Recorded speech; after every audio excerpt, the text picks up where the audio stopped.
नमस्कार, हिमाचल समाचार में आपका स्वागत है। आज के मुख्य समाचार। मुख्यमंत्री ने अंतर्राष्ट्रीय शिवरात्रि मेले का किया विधिवत शुभारंभ। देवी देवताओं के नजराने और बजंत्रियों के मानदेय में 10% बढ़ोतरी की घोषणा। मुख्यमंत्री ने मंडी जिला में 84 करोड़ रुपए की 12 विकासात्मक परियोजनाओं के किए लोकार्पण एवं शिलान्यास। मुख्यमंत्री ने सोलन विधानसभा क्षेत्र को दी 186 करोड़ रुपए की सौगात। 32 करोड़ रुपए से निर्मित औषधि प्रशिक्षण प्रयोगशाला बद्दी जनता को की समर्पित। मुख्यमंत्री ने कहा, दृढ़ता से हर चुनौती का सामना कर आत्मनिर्भर हिमाचल की परिकल्पना को करेंगे साकार। सोलन में पार्किंग व इंडोर स्टेडियम के निर्माण के लिए 10-10 करोड़ रुपए प्रदान करने की घोषणा।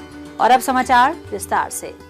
मुख्यमंत्री ठाकुर सुखविंदर सिंह सुक्खू ने शनिवार को मंडी के ऐतिहासिक पड्डल मैदान से विश्व विख्यात 7 दिवसीय अंतर्राष्ट्रीय शिवरात्रि महोत्सव का विधिवत शुभारंभ किया। देवी देवताओं के आशीर्वाद से और सृष्टि के रचना शिव भगवान के आशीर्वाद से मैं अंतर्राष्ट्रीय शिवरात्रि महोत्सव मंडी 2024 के शुभारंभ की विधिवत घोषणा करता हूँ। मुख्यमंत्री ने मुख्य देवता राज माधोराय के मंदिर में शीश नवाया तथा मंदिर से शुरू हुई पारंपरिक शोभा यात्रा जलेब में भाग लिया। इस दौरान उनकी धर्मपत्नी श्रीमती कमलेश ठाकुर भी साथ रहीं। पारंपरिक परिधानों से सजे हजारों श्रद्धालुओं ने देवी देवताओं की पालकियों को पड्डल मैदान तक पहुंचाया। यह शोभा यात्रा पड्डल मैदान में संपन्न हुई। मुख्यमंत्री ने पगड़ी समारोह में भी भाग लिया और श्री राज माधोराय मंदिर में विधिवत पूजा अर्चना की। उन्होंने पड्डल में एक विशाल जनसभा को संबोधित करते हुए देवताओं के नजराने और बजंत्रियों के मानदेय में 10% बढ़ोतरी की घोषणा की।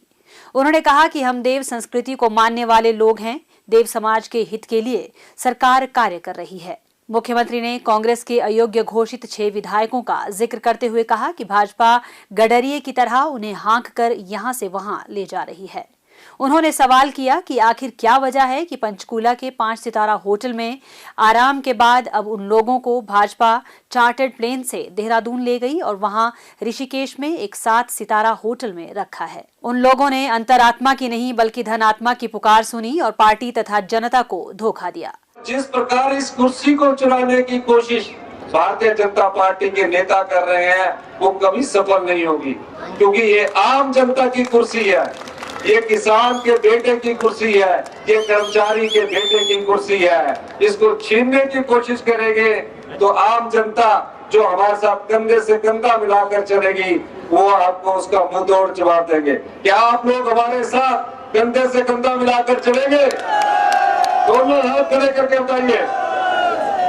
तो अगर मैं आपको ये कहना चाहता हूं, भ्रष्टाचार की लड़ाई लंबी है। भ्रष्टाचार से की कमाई पर हम कुठाराघात करते रहेंगे और जो पैसा उस भ्रष्टाचारियों ने कमाया है वो आम जनता के बीच हम लोग बांटेंगे, जिसका हमने क्रम शुरू कर दिया है। फिर बार बार कहते थे गारंटियां कहां से पूरी करें। आप लोग आंखें बंद करके भारतीय जनता पार्टी के नेता सोए रहे, पैसा लुटाते रहे। आपका धन था, ये आपका धन है। 5 साल के लिए कुर्सी मिलती है, ये लुटाने के लिए नहीं होती, ये किसान की सेवा के लिए होती है, महिलाओं के सम्मान के लिए होती है, युवाओं के रोजगार के लिए होती है और आम आदमी के मान सम्मान को बढ़ाने के लिए होती है। विधायक आप अपने दुख बांटने के लिए बुलाते हैं। 9 दिन से वो जैसे कोई गडरिया अपनी भेड़ों को लेकर चलता है उस तरह उनको लेकर वो ऋषिकेश ताज होटल में चले गए। जो धन आत्मा के बल पर गए हैं भगवान उन्हें कभी माफ नहीं करेगा। अंतरात्मा नहीं थी ये धन आत्मा थी। और मैं एक और बात कह देना चाहता हूं, ये सरकार पूरे 5 साल चलेगी। ये सरकार आम आदमी की सरकार है, ये सरकार गरीब की सरकार है, आम आदमी की सरकार है, किसान की सरकार है, कर्मचारी के बेटे की सरकार है और जनता की आवाज है। उन्होंने कहा कि हमारी लड़ाई लोकतंत्र के लिए है। भाजपा द्वारा लोकतंत्र को कमजोर करने के मंसूबे सफल नहीं होंगे। मुख्यमंत्री ने पड्डल मैदान में विभिन्न विभागों, बोर्डों एवं निगमों द्वारा लगाई गई प्रदर्शनियों का शुभारंभ किया। उन्होंने शिवरात्रि महोत्सव के अवसर पर मेला समिति द्वारा प्रकाशित स्मारिका का विमोचन भी किया। मुख्यमंत्री ठाकुर सुखविंदर सिंह सुक्खू ने अंतर्राष्ट्रीय शिवरात्रि मेले के शुभारंभ के मौके पर मंडी जिला को करीब 84 करोड़ रुपए की विकास परियोजनाओं की सौगात दी। उन्होंने इस अवसर पर पड्डल से 12 विकास परियोजनाओं के लोकार्पण और शिलान्यास किए। मुख्यमंत्री ठाकुर सुखविंदर सिंह सुक्खू ने आज सोलन विधानसभा क्षेत्र में लोगों को लगभग 186 करोड़ रुपए लागत की विकासात्मक परियोजनाओं की सौगात दी। उन्होंने 7 करोड़ रुपए की लागत से निर्मित 33/11 केवी विद्युत उपकेंद्र सायरी, 1 करोड़ 19 लाख रुपए की लागत से निर्मित लोक निर्माण विभाग के सायरी स्थित विश्राम गृह, 3 करोड़ 49 लाख रुपए की लागत से निर्मित महोग मतीमू बशील मार्ग का लोकार्पण किया। उन्होंने पुलिस थाना सायरी, 12 करोड़ 17 लाख रुपए के कृषि विभाग के उपनिदेशक कार्यालय भवन व आवासीय परिसर, 1 करोड़ 83 लाख रुपए के जायका के अंतर्गत कृषक प्रशिक्षण केंद्र, 1 करोड़ 29 लाख रुपए की लागत के राजस्व सदन सोलन, 1 करोड़ 10 लाख रुपए की स्ट्रीट वेंडर मार्केट सप्रून और 32 करोड़ रुपए की लागत से निर्मित औषधि प्रशिक्षण प्रयोगशाला बद्दी का लोकार्पण किया। मुख्यमंत्री ने विभिन्न विकासात्मक परियोजनाओं के शिलान्यास भी किए। मुख्यमंत्री ठाकुर सुखविंदर सिंह सुक्खू ने पुराना बस अड्डा सोलन में विशाल जनसभा को संबोधित करते हुए कहा कि प्रदेश सरकार हिमाचल का सुनहरा भविष्य सुनिश्चित करने के लिए विभिन्न योजनाएं और नीतियां बनाकर कार्यान्वित कर रही है। सरकार भ्रष्टाचार के दरवाजे बंद करके प्रदेश के संसाधनों का उपयोग जन कल्याण और प्रदेश के विकास के लिए कर रही है, जबकि भाजपा अनैतिक तरीके अपनाकर लोकतांत्रिक प्रक्रिया को कमजोर करने का प्रयास कर रही है। उन्होंने आरोप लगाते हुए कहा कि कुछ लोग आम जनता के धन के बल का उपयोग कर लोकतांत्रिक रूप से चुनी हुई सरकार को आघात पहुंचाने का प्रयास कर रहे हैं। उन्होंने कहा कि प्रदेश सरकार राज्य को आत्मनिर्भर बनाने के ध्येय के साथ कार्य कर रही है और सही नीतियों को आगे बढ़ा रही है। आज मैं आपको बताना चाहता हूं, 40 साल से ऐसी व्यवस्था चलती आ रही है। एक सरकार आई, दूसरी सरकार चलेगी, रूटीन से गवर्नमेंटें चलती थी। एक पुराना ढंग था, आके 5 साल बाद जनता ने बदल दिया। हम उसके लिए नहीं आए हैं। मैंने कई बार कहा कि हम सत्ता में सत्ता सुख के लिए नहीं आए हैं। बड़ी बड़ी गाड़ियों में घूमे, बड़े बड़े होटलों में चलें।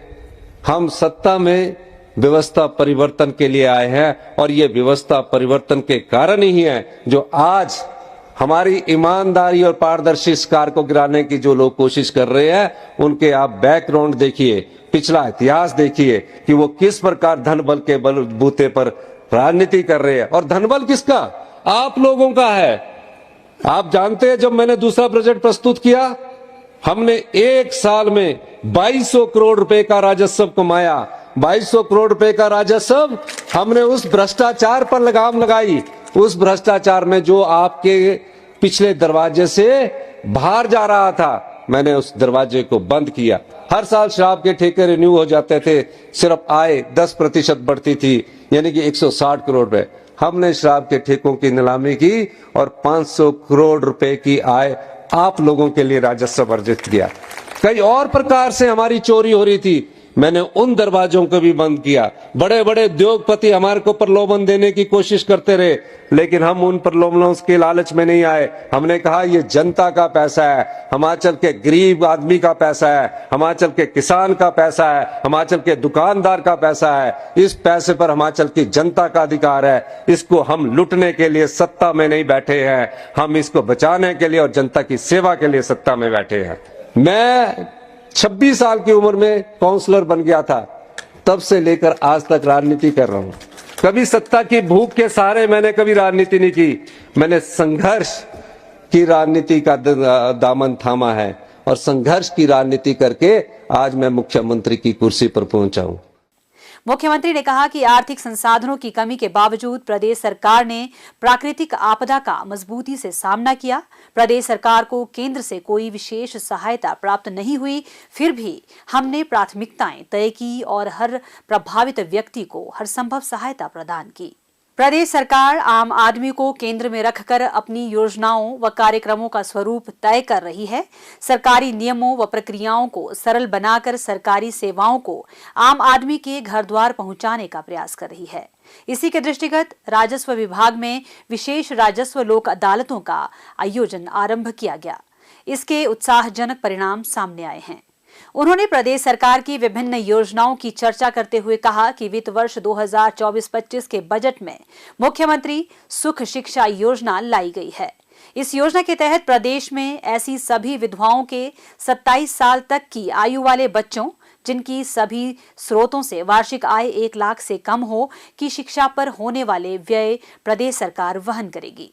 मुख्यमंत्री ने सुख आश्रय योजना, आपदा राहत पैकेज, अंग्रेजी माध्यम से पढ़ाई, ग्रामीण आर्थिकी को सशक्त बनाने, ओपीएस, कर्मचारी कल्याण सहित विभिन्न योजनाओं की विस्तार पूर्वक जानकारी दी।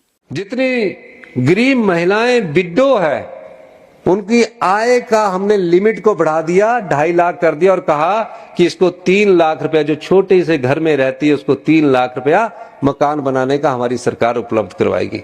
सरकारी कर्मचारियों को ओल्ड पेंशन स्कीम देने के बाद सभी सरकारी कर्मचारी हमारे हम पास मिलने आए। आर्थिक तंगी थी लेकिन हमने अच्छा वित्तीय प्रबंध करके सरकारी कर्मचारी को 4% डीए की किस्त भी दी और जितने पुलिस वाले भाई हमारे खड़े हैं इन पुलिस वाले भाइयों को 210 रुपए मिलते थे डाइट मनी के। मैं भी बार बार विधानसभा में करता था कि 210 रुपए मिलते हैं। मेरे पास अधिकारी कागज लाए 210 से 400 कर दो। मैंने बोला कितने साल से 210 मिल रहे? कहते जी 10 साल से 210 मिल रहे। फिर 400 के बाद 600 कर दो। मैंने 210 से 1000 रुपया डाइट मनी पुलिस वालों को दी, क्योंकि ये पैसा आपका है। हिमाचल कर्जे के नीचे गलत नीतियों के कारण गया। जो चीज आपको मिलनी चाहिए थी वो गलत नीतियों के कारण इन्वेस्टमेंट ड्रेन हो गया, यानी कि इन्वेस्टमेंट बाहर चला गया। हम सही नीतियों को आगे बढ़ा रहे हैं। अपनी अर्थव्यवस्था को हम पटड़ी पर लाएंगे, अपनी अर्थव्यवस्था को पटड़ी पर लाएंगे। जो धन कमा रहे और जनता के बीच बैठ रहे हैं और 2032 तक आप गर्व महसूस करेंगे, आप गौरव महसूस करेंगे कि हम हिंदुस्तान के सबसे समृद्धशाली और अमीर राज्य बनेंगे। चुनौतियां आती है राजनीतिक जीवन में, इन चुनौतियों से हम घबराने वाले नहीं हैं। मुख्यमंत्री ने सोलन में पार्किंग व इंडोर स्टेडियम के निर्माण के लिए 10-10 करोड़ रुपए प्रदान करने की घोषणा की। हिमाचल समाचार देखने के लिए सब्सक्राइब करें यूट्यूब चैनल हिमाचल समाचार, फॉलो करें x@DPRHP, लाइक करें Facebook page information and public relations department Himachal Pradesh, follow करें इंस्टाग्राम @DIPR हिमाचल, विजिट करें वेबसाइट www.himachalpr.gov.in। इस अंक में इतना ही। कल फिर होगी मुलाकात। दीजिए इजाजत। नमस्कार।